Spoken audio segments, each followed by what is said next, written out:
Thank you, Mr. Chairman. Mr. Secretary, just a quick question to clarify something. Is a full year continuing resolution bad for the Department of Defense? Just yes or no? Sir, a full year continuing resolution is never preferable for any department, especially the Department of Defense. Not preferable.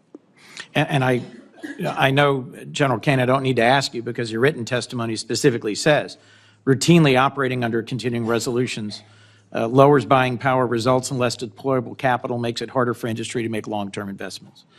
And is it your commitment, Mr. Secretary, that you'll work with us to achieve a full year appropriation? You'll submit the budget documents necessary, work with us closely, that we'll be able to do our work so you can do yours. Senator, we are committed to working with you to make sure the Defense Department gets as robust a budget as possible where we can meet the threats of today and tomorrow. Thank you. When the Pentagon is forced to operate under this stopgap funding, buying power is reduced significantly. Inflation eats away at the real value of the budget, leaving less money for equipment, maintenance, and salaries. This makes it harder to sustain readiness, as aircraft, ships, and vehicles require continuous upkeep to remain combat capable. Delays in funding also discourage defense industries from making long-term investments, since they cannot rely on a steady flow of contracts. A fighter jet manufacturer, for example, needs to know that orders will arrive on schedule to keep production lines running, but under a continuing resolution, that certainty disappears. This uncertainty weakens the entire defense industrial base, which is critical not only for supplying U.S. forces, but also for supporting allies like Ukraine. Another important consequence is the direct impact on military personnel and their families. Thank you. I'll just say at the outset for all my colleagues, I am increasingly concerned that there is a threat that some believe they can best govern by continuing resolution, reconciliation, and rescission, and not ever actually have us appropriate. So I look forward to working with you to avoid that outcome, which I think would both disregard the role of Congress and put all of us at greater risk. It seems to me clear with regards to Ukraine that Vladimir Putin has no serious intent of negotiating. He continues to attack civilian targets night after night with hundreds and hundreds of drones. The Ukrainians have just carried out a spectacular attack against military targets. And it seems to me concerning that the 2026 request eliminates aid to Ukraine entirely. At the same time, the Senate has a strongly bipartisan bill led by Senator Graham and Senator Blumenthal to impose more sanctions on Russia, and many senators of both parties want to provide more aid to Ukraine. Would you agree, Mr. Secretary, that the United States should use every tool it has at its disposal, including additional sanctions, to pressure Russia to come to the table to negotiate a just and lasting peace for the war in Ukraine?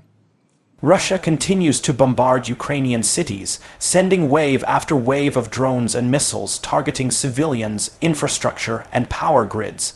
Each night brings new devastation, and each strike reminds the world that Vladimir Putin has no intention of negotiating a real peace. Against this backdrop, the idea that America would cut off aid to Ukraine completely is not only shocking but also dangerous. It undermines the sacrifices made so far, weakens the morale of the Ukrainian people, and sends a message to Moscow that persistence in aggression pays off. What makes this more concerning is that bipartisan voices in the Senate remain committed to Ukraine's defense. Leaders from both parties, including those who often disagree on domestic issues, have united around the idea of imposing tougher sanctions on Russia and ensuring Kiev has the support it needs to defend itself. The contrast between this bipartisan resolve and a budget proposal that eliminates aid entirely highlights a growing tension between legislative and executive priorities. Senator, every tool at our disposal? No. We have a lot of tools in a lot of places. Let me be more narrow. Let me be more narrow then. Apply. You said, and I'll take some exception to this, that our European allies cannot freeload off the United States in perpetuity. My impression is that Article 5 of the NATO treaty was only invoked once. It was after 9/11. And a significant number of our European allies and partners deployed to Afghanistan alongside us and suffered significant combat casualties. In the first 2 years of the war in Ukraine, a war of Russian aggression, 50 other countries stepped forward, deployed military support, delivered materiel, provided financial and operating support. And at regular meetings of the Defense Contact Group, your predecessor led that process of deploying military assistance. What message do you think it sends? That as Ukraine continues to suffer day after day of punishing attacks on civilian centers, we're not using the $3.8 billion in presidential drawdown authority that remains to send additional air defense and interceptors, and you yourself chose to not attend the Ukraine Defense Contact Group. Mr. Secretary, why not use the already appropriated presidential drawdown authority to deliver defense material badly needed by Ukraine? Well, Senator, The hesitation to fully use the drawdown authority sends a confusing message to both allies and adversaries. On one hand, NATO partners have rallied with military aid, financial support, and training initiatives, demonstrating solidarity and commitment. On the other, America's reluctance to act decisively with already approved resources risks undercutting that united front. Allies like Poland, the Baltic states, and the United Kingdom have invested heavily in Ukraine's defense, expecting that Washington would continue to lead by example. If the U.S. appears hesitant or inconsistent, it raises doubts about long-term reliability, which is especially damaging at a moment when collective resolve is essential. The symbolism is just as important as the military impact. Russia carefully studies Western actions and looks for cracks in the alliance.